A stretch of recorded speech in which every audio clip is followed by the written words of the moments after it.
Didn't, you know, Brianna, you just contacted me, and no, I didn't forget you guys. I'm sorry, I got this on the wrong screen, so let me pause recording. Recording now. Yeah, so I'm having some real difficulties moving. I have a whole plethora of test questions that are stuck in another class, and I'm trying to move them over, but I'll get that moved over. We have to test you guys. We're way behind on that, my fault. But what it's gonna be, guys, is open book. You're gonna be at home, open book. I'll limit the time, but it'll be enough time for you to look up things that you need to look up. So we'll do that sooner rather than later. I started getting to finally getting those grades. That was a god awful amount of work, guys. So I mean on your part too. It's all those workbook questions. In vascular, I just can't see beating you over the head with too much of that stuff because I know how hard you're working for OB. So anyway, today will be fairly easy day. We're just going to review anatomy, review what arterial exam is. Well, you kind of already know what an arterial exam is, so there's not much to say there. Some of these syndromes, like you see in the corner, Raynaud's syndrome, we've already talked about. Thoracic outlet, we've mentioned. Trauma, I put a big question mark on that. We really don't do these for trauma. Arterial occlusive disease, well, it's plaque, but there's certain ways plaque shows up in arms and aneurysms, and then really the only really new stuff is a couple of arteritises, Takayasu's and giant cell. So let's do it. Oh, and I remind myself I have a article that I pulled up just to quickly look at. Oh, and are you still there? All right, so my computer's been going blank lately. I don't know if you could even.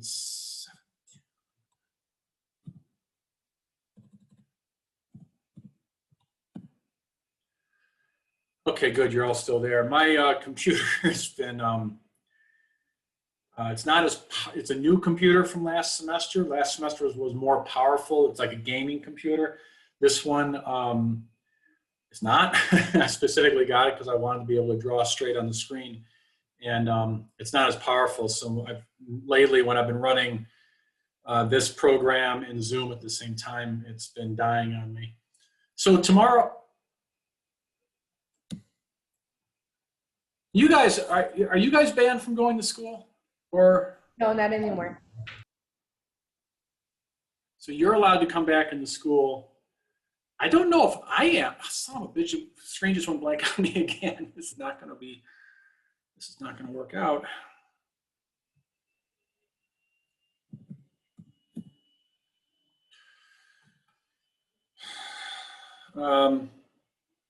Wow, what is, okay. I'm not 100% sure I can go into school tomorrow, but all right, well, I was going to say, if you weren't going to go into school, I would just create a fairly big asynchronous assignment. If you're going to lab, then then you'll just have a regular asynchronous assignment. All right, well, let's just go over anatomy. I think you guys already know this. You guys did upper arm venous vein anatomy, right? Yes, no? Vein anatomy, upper.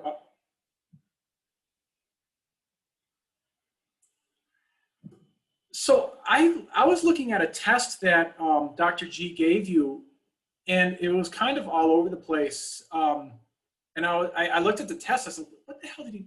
I was very confused. It had abdominal vascular. It had some upper. I thought upper extremity DVT was that first test that he gave you. Was it all over the place, or how was that? So, well, You guys can talk to me later about that. All right. Wow. So if you guys don't know how to do upper arm veins, and that is absolute. That's more important than this. So if you guys don't know how to do that, we're hitting that next week for sure. And oh, that was the other thing. Well, ladies, start thinking about wearing like spaghetti tops, tube tops, if that's your thing. I don't care. But anything that can show arm and shoulder and clavicle area. That way we could scan each other upper extremities. So we could do this. We could do arterials and veins. Okay, well, let's get into it. Let's do some anatomy here. So that was only the ladies that can wear the spaghetti straps and tube tops. That was, yeah. If you want, you could wear a tube top. That'd be noteworthy. one I've been dying to try out. But you gotta shave your pits though. I don't want to see a red beard. All right, I'm out then. I'm out. All right. So we will start with the obvious. We have the aortic arch, of course, and subclavian. Well, actually, no. Over here on the right side, we have the, what was that called? The innominate. And then, ooh, all right, I need to zoom up a little bit so I could write a little bit better. Not to mention, I need to spell that correctly. Oh, well, of course, the book calls it brachiocephalic, so let's call it that too. Or brachiocephalic artery. Let's see, innominate. I think it's more or less spelled right. It's very sloppy, but I think it's spelled like that. Should have checked, right? But I didn't. And of course, the innominate or brachiocephalic is only a couple of centimeters long. And as soon as the CCA branches off, it now becomes, well, now let's do this.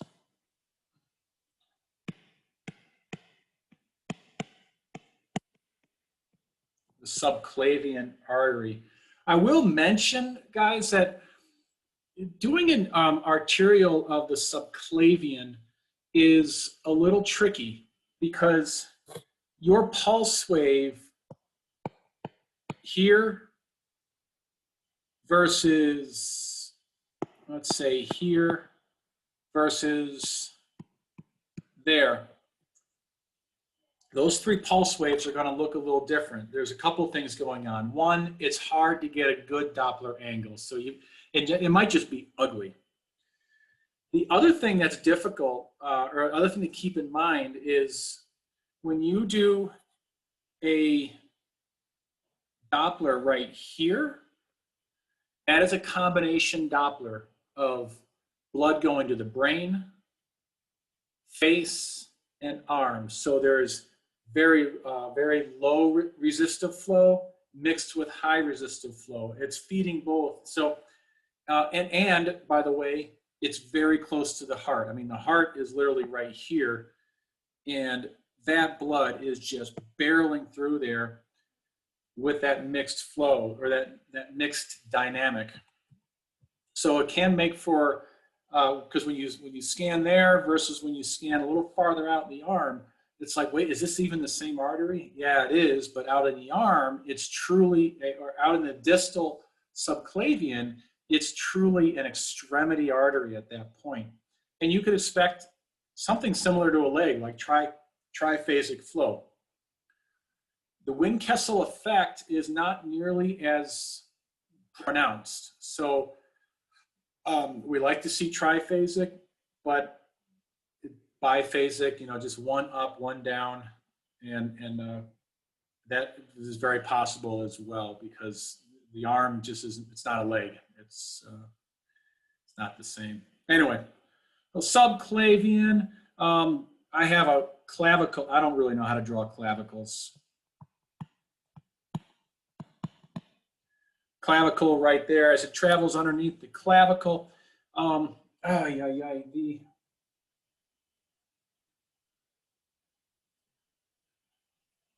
Now, I'll be honest with you guys, I forgot to look up something, and that is exactly when it stops being the subclavian and starts being the axillary. I know from my experience that anything you could see up here and up here, you know, like above the clavicle, you might be going below the clavicle and looking up. As long as you get to the shoulder, you're still pretty much in the subclavian. Once you lift the patient's arm up and you're starting to scan really in the armpit or along this ridge here, now you're looking at axillaries. So we have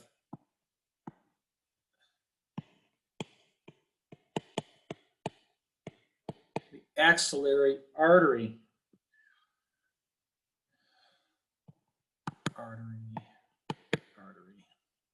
Okay. Now,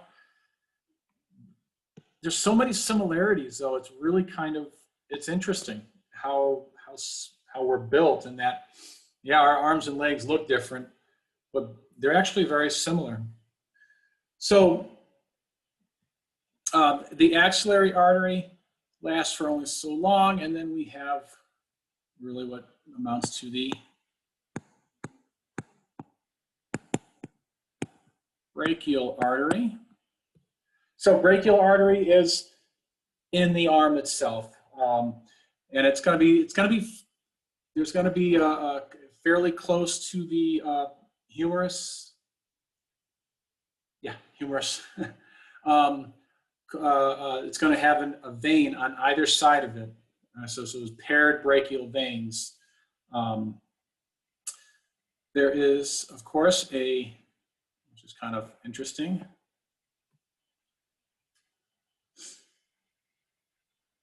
You know what?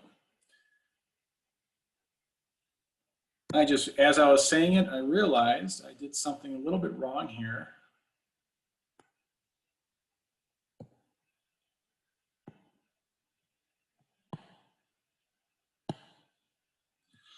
I'm going to say the brachial artery starts after this artery.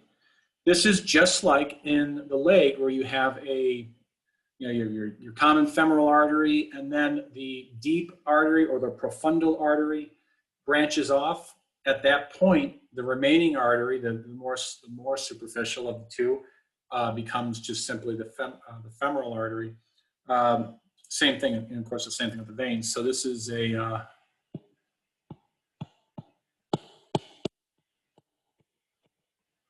profundal artery, and then I'm going to say not well seen, and generally not a part of our exam. If you see it, great, but if you don't, no worries. And that profundal artery is very similar to the deep femoral artery, the profundal femoral artery. It feeds more the upper arm rather than down in the forearm. So it's brachial artery down pretty much towards the elbow, and then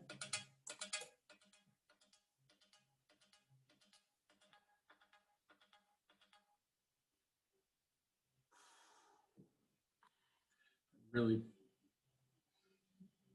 okay. That is okay. So before, and we're coming down, we're viewing this, by the way, all on the inside of the arm. As we come down, some people this happens a little earlier than later, but pretty much always before the elbow, it will split. And it's going to split into the radius and the ulna artery, the radial and ulnar arteries. So let's see, this is a thumb here. I don't do hands, so I just kind of punted there. If that's the thumb radius, I'm always like, yeah, it's rad. Put my thumb up because it's rad, and that's the radius side. So a radial artery, and that would make this side the ulnar artery, of course. And I don't personally follow these all the way down. If I have to, I'll go from distal brachial. Maybe I'll look at them split, and then I'll say, okay, I'm going to go down to the wrist, and I'm going to find the radial and the ulnar artery there. Take a waveform, call it quits. If the doctors need more information in the forearm, and typically that's going to be for a dialysis graft, then I follow from the wrist back up. That's just, for me, it's a lot easier than following the artery down. So, I would start there in the arteries and work our way back up. In the palm,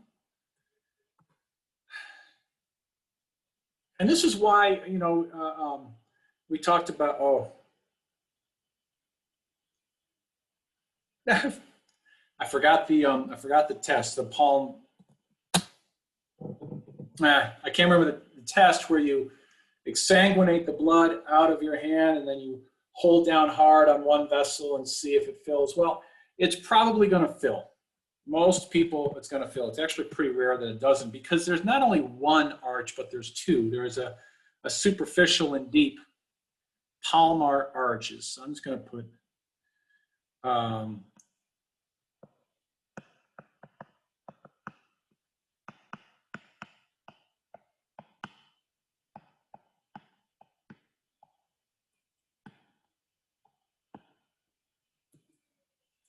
so that one picture we saw where the person was holding their alternating between their radius and their ulnar arteries, and half their hand stayed white after removing a lot of the blood out of there, is rare, especially rare when you consider there really should be two arches going across. So you might have one arch that's more dominant, but you pretty much always have something.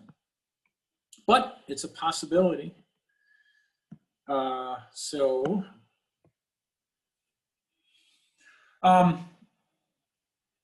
there's a couple of anatomy things up in here, guys, and I'll be totally honest with you. I kind of dropped the ball right in here.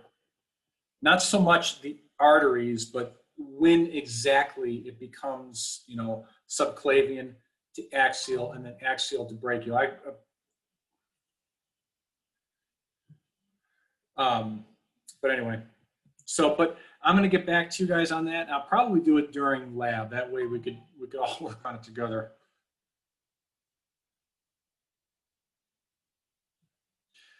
Anyhow. All right, wow, this is really going to be a short class, guys, but I'm sure you're going to be so upset over that. Oh, yeah, let me add a couple of things here. Well, actually, let me add veins. I could do that. Just need my little handy dandy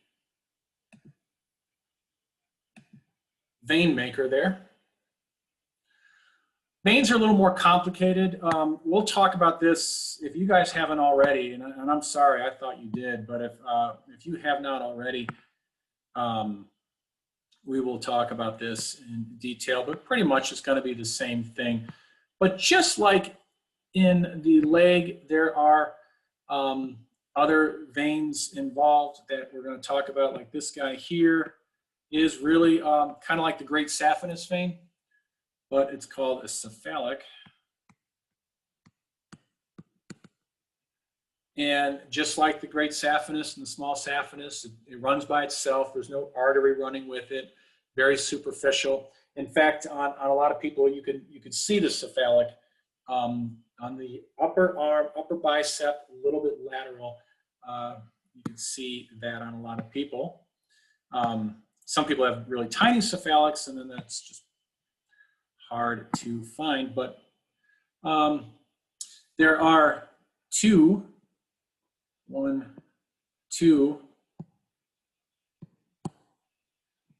brachial veins,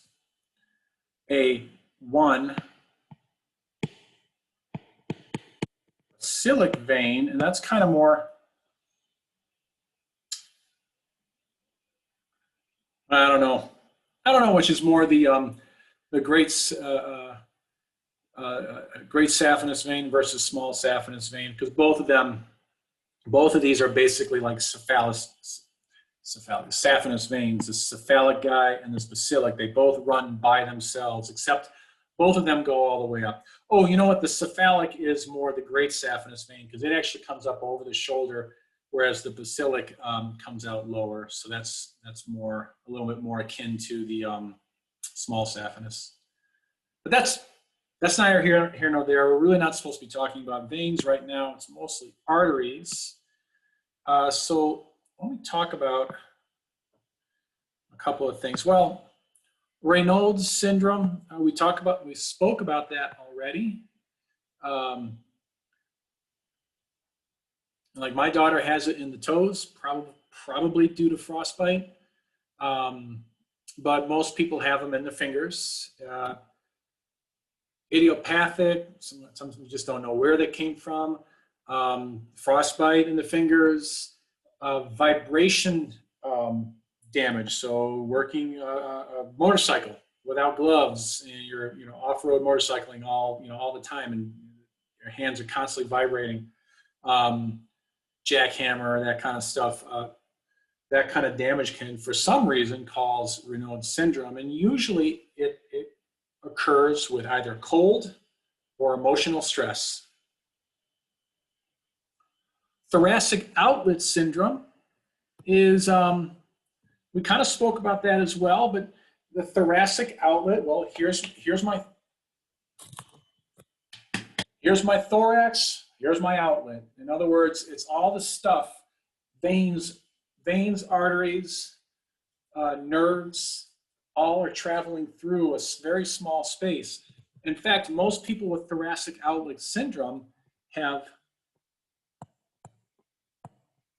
nerve problems. It's probably nerve problem, whatever, more often than not. The next issue would be veins, because the vein is easily collapsed.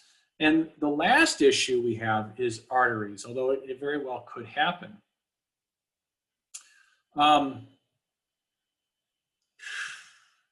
Most of the time, it is an impingement between the rib and the clavicle. So impingement between a rib and a clavicle can squeeze out the artery or the vein, or even the nerve as well. There are all in the same area, but there's other things that could just be pinched between muscle. And that's why sometimes bodybuilders will get thoracic outlet syndrome, because they'll develop their shoulder muscles and their chest muscles, because they interact. The chest muscle kind of slides underneath the shoulder at that point. If they build those muscles to an extreme degree, they can cause thoracic outlet. And I knew a guy who did that. Yeah. Let me just mention, I'm going to skip plaque here for a second. Let's go to aneurysms. I got another awesome little add-on here, and boom, there's an aneurysm. That's supposed to be behind the clavicle, but that's all right. The clavicle got on top, or I mean the artery somehow got on top of my clavicle, but an aneurysm in the upper extremity is pretty rare, but if you are going to have it, the most common place is the subclavian artery. The most common reason is to some degree of a thoracic outlet syndrome issue. And so this is a 50% Oh, 50% increase in size, or the other way of saying it is 1.5 times the size of the preceding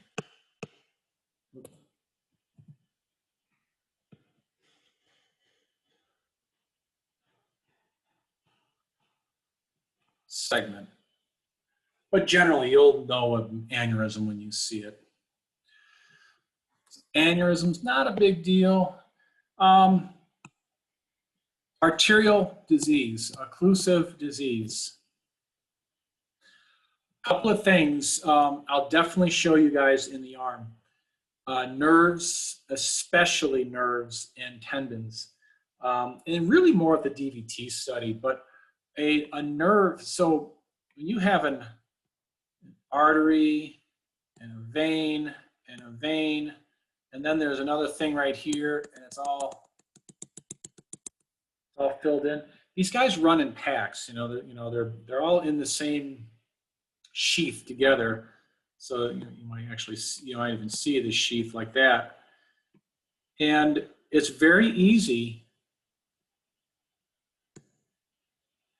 to think, oh, there's a vein there, or there's an artery there, but there's no flow. And if it's a vein, it doesn't collapse. And you say, oh my gosh, there's DVT, or there's plaque going on. And really all you're looking at is a nerve. So you gotta be careful about that. I will definitely show you that in the arm, because we don't see these too well in the legs, but in the arms, we definitely see nerves. And tendons, I think, is less likely to have a question on that, but certainly it's a possibility to see a tendon, like especially in the wrist. You're in the wrist, you look at a tendon transverse and you think it's an artery without flow. You're like, oh my God. And I drew your favorites. I just went over this with the physics class. They were very excited. The bunny rabbit. The bunny rabbit sign. So here's the thing about arterial plaque in the upper extremity. For some reason, let me get rid of our vein here.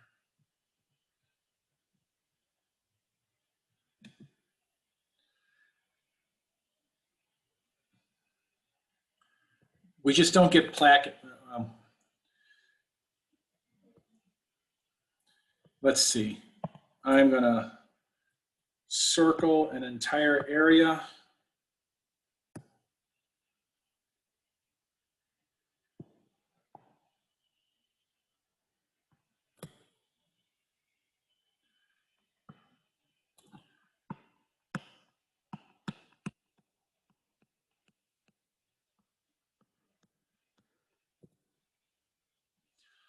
So for whatever reason,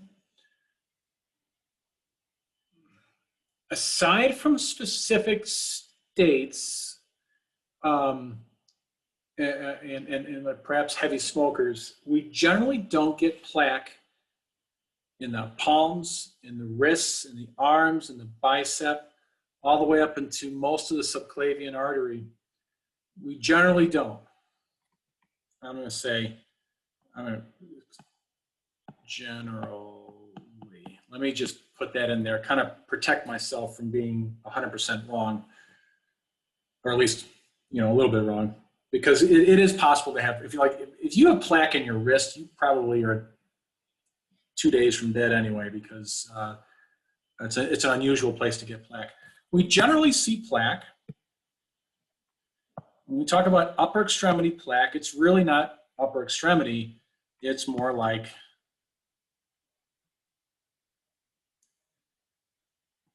here. And of course, if we have it here, it creates the bunny sign.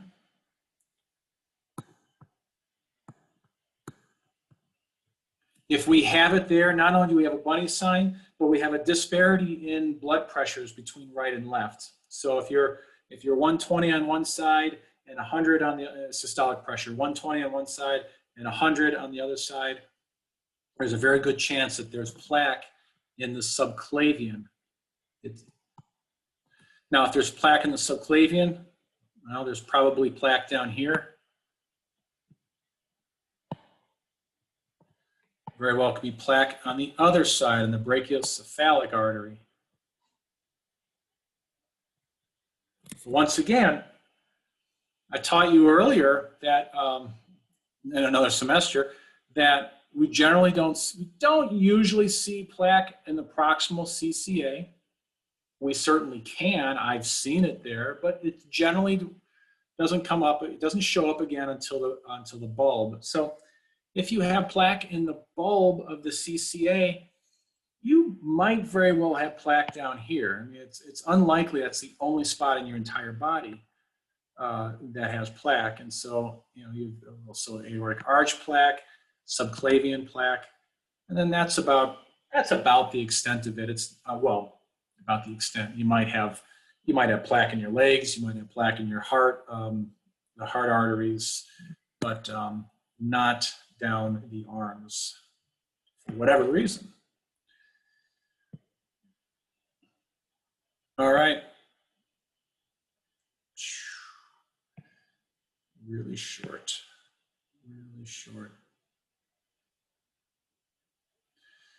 So arteries and veins they're hard to do. They're hard to learn. So lab is difficult, but class tends to be kind of easy. There's not a whole lot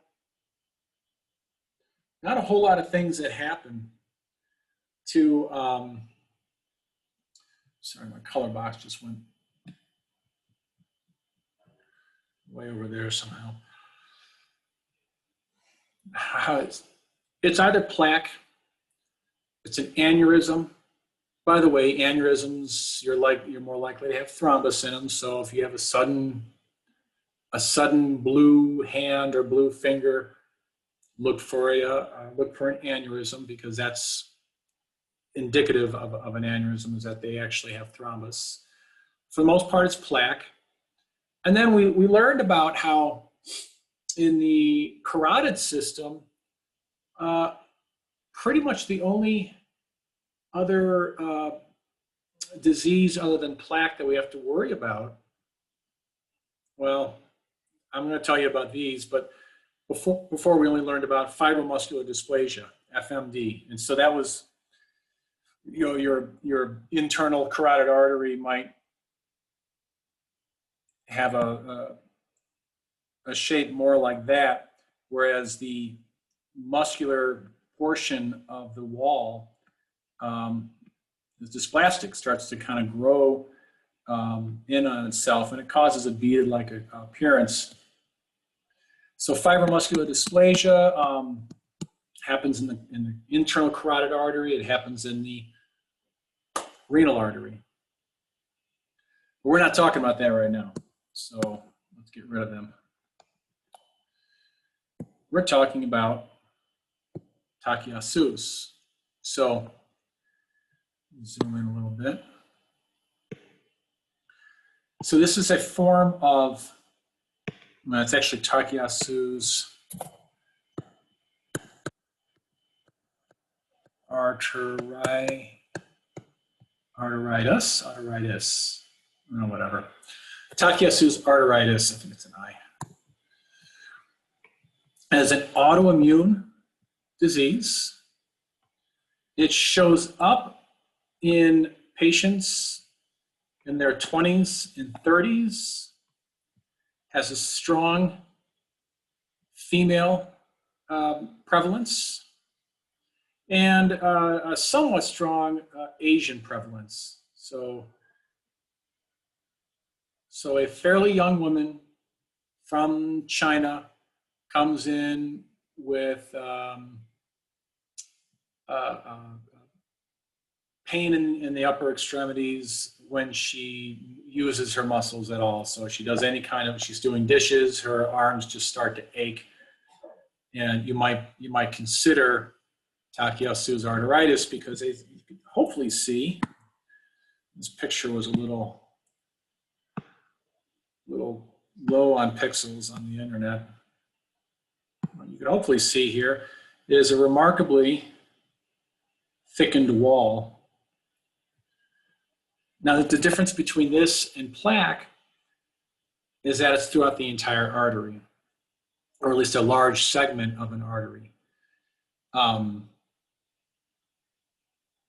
you can kind of tell that it's not plaque. It's too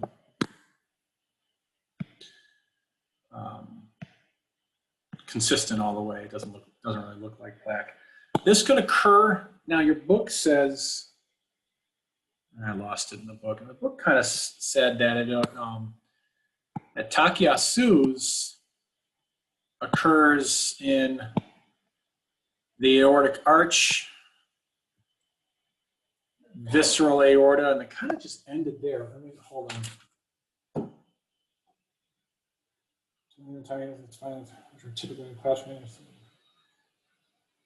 Branches of the aortic arch, aortic ascending, arch branches, ascending branches, thoracic descending,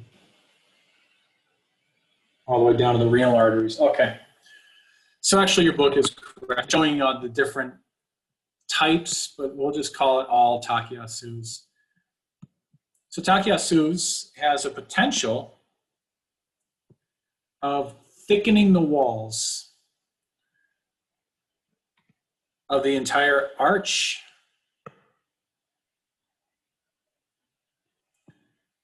the subclavian, but not all the way out, like not to the axillary.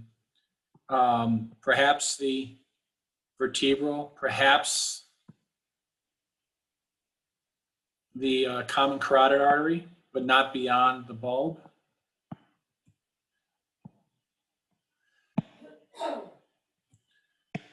So grossly thickened to the point where, if you remember your physics, Bernoulli is not the issue when the entire vessel is narrowed. It's Poiseuille's.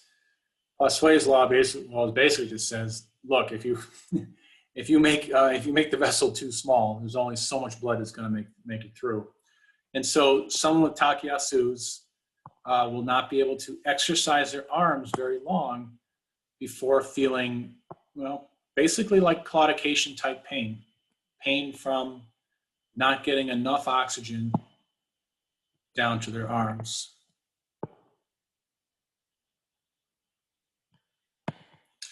And then there's another one, which is very similar.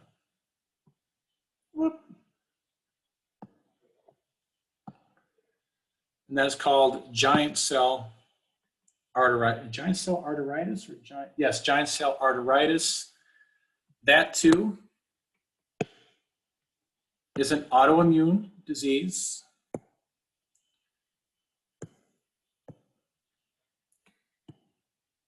Mostly female.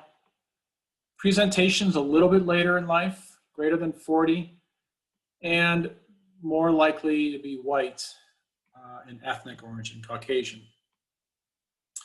And I found this was, so one of the arteries that giant cell attacks, which Takayasu's does not, is the temporal on the side of your head. And so this, down here, this is person's skull down here, and here's their artery. Now, we don't usually think of arteries collapsing, but if you push hard enough, it will. And so this artery completely collapses. But here's a person with I would say it seems like a thickened wall here, although this is a small vessel. But look what happens when it collapses. The lumen collapses, but the wall is so thick that we still see it quite well. So that was an interesting study showing one way of diagnosing giant cell arteritis.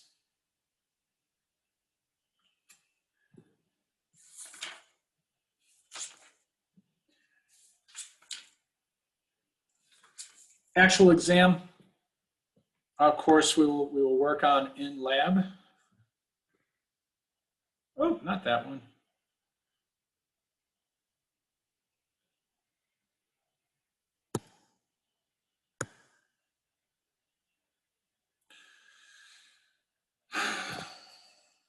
Looks like I lost my article.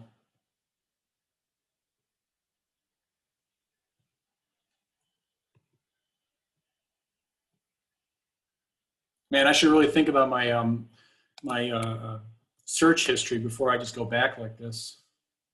Can you guys see what I'm doing? No, we can't. Oh, we can't. Oh, okay. Whew, good thing. All right. I can't remember what the article was called. Okay, well.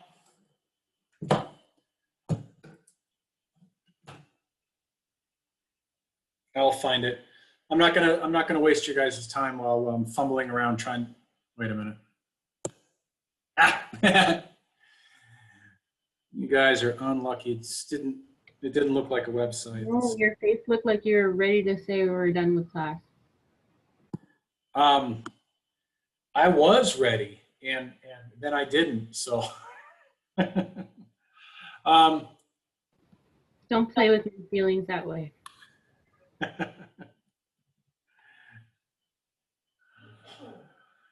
Basic anatomy. Let's see if we could go through this again.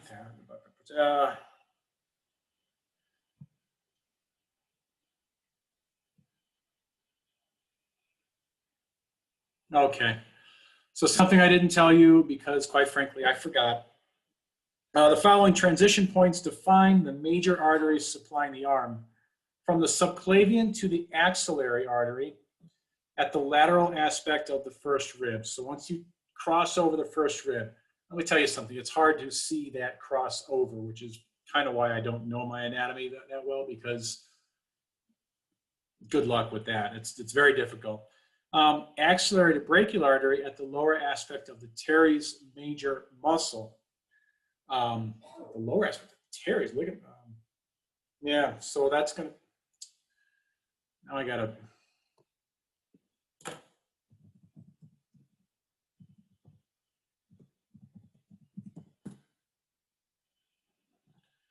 yeah, that's what I was thinking. That was more of a,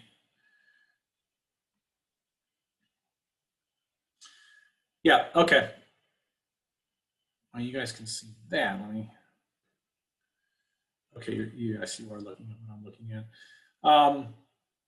The teres muscle, let's just look at this picture here. More of a back-sided picture, but basically as you're crossing over really the end of the muscle groups as you're going into the arm is all we really need to know. So that's so it goes from axillary to brachial at that point. Trifurcation of the brachial artery to ulnar and radial. And I didn't draw the interosseous. Here, let's zoom in on this guy. I didn't draw this guy because, well, quite frankly, we can't. We have a very hard time following this, but the interosseous, meaning between the two bones, is this guy going to be diving down in there? The deep and superficial. So the deep and superficial palmar arches and the collateral network that supplies all digits in most cases. Normal variants of an incomplete arch occur on the radial side in the region defined by the pink circle.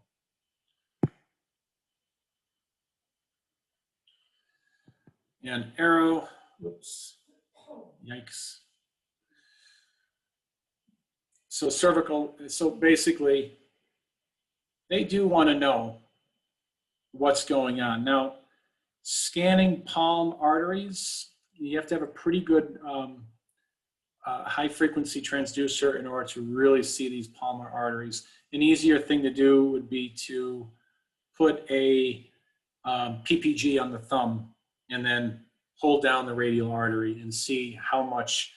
There might be a slight difference in vascularity, but it shouldn't be too much because it should be supplied by the other side. Imaging protocol, we could talk about that in lab. Some pictures.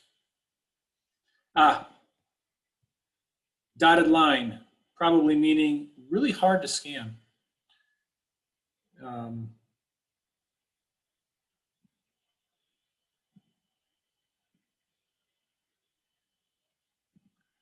Oh, and one thing we'll really have to pay attention to is how to hold the transducer. Because especially looking at the left arm, things get very difficult. We always hold our transducer with the head towards the head, right? But unfortunately, once we start scanning down the arm, you start holding your transducer backwards in order to face the head towards the head. And I find that very difficult. Everything in my muscle memory is telling me to turn the wrong direction, and I end up scanning, or it becomes hard. So what I'll do is I'll just turn it around and scan like I normally do. The doctors aren't going to expect the blood flow to be backwards. And as long as you make sure that everything's going in the right direction, it really doesn't matter. Let me just see how we're scanning along. Looks like some triphasic flow there. The bifurcation of the radial and ulnar arteries following, should be the, well, was it the radial artery up top? Yeah, radial artery up top, ulnar artery. Palmar arch, whoa.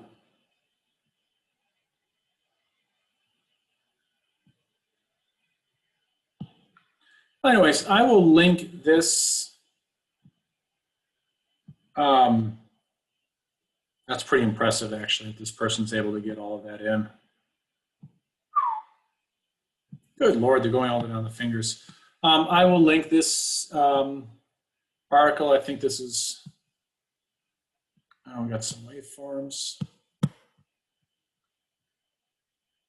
Oh, and you guys love these, I bet. Ooh.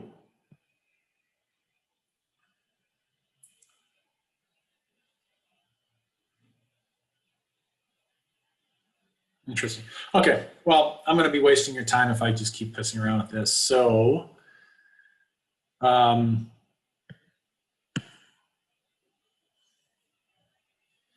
right, well, hopefully they'll let me in the school tomorrow and I'll see you tomorrow. If not, Melissa is probably going to have to proctor you guys.